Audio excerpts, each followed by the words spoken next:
আরে বাবা, 10 লাখ মানুষ যদি জানাজা হয়, 10 কোটি যারা বাংলাদেশে কাঁদছে, 15 কোটি আমি তো জানাজা দিতে পারি না, কাঁদছি শুধু একদিন, কাঁদে নেই 1 সপ্তাহ কাঁদছি। ও গুলিবিদ্ধ হওয়ার আগের দিন পর্যন্ত আমি ওকে চিনতাম না। এরকম বহুত নেতা পৃথিবী থেকে চলে গেছে, পৃথিবীর কেউ তাদের জন্য কাঁদে না, অজু ছাড়াই জানাজা পড়ে। 18 কোটি মানুষের চোখে পানি এসেছে।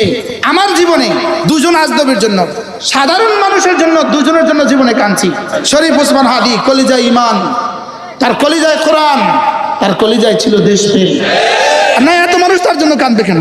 হইতে পারে হত্যার ষড়যন্ত্রের মধ্যে আমাদের নামও চলে আসছে, হইতে পারে তালিকায় চলে আসছে। শরীফ ওসমান হাদি, এই যুবককে তোমরা হত্যা করেছ।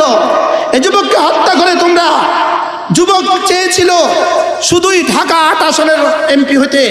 রব্বে কারিম তার 3টা প্রয়োজনে, 3টা কারণে তার কলিজায় ইমান। আমার একদম স্পষ্ট দলিল, সে হাফিজ কোরআন ছিল।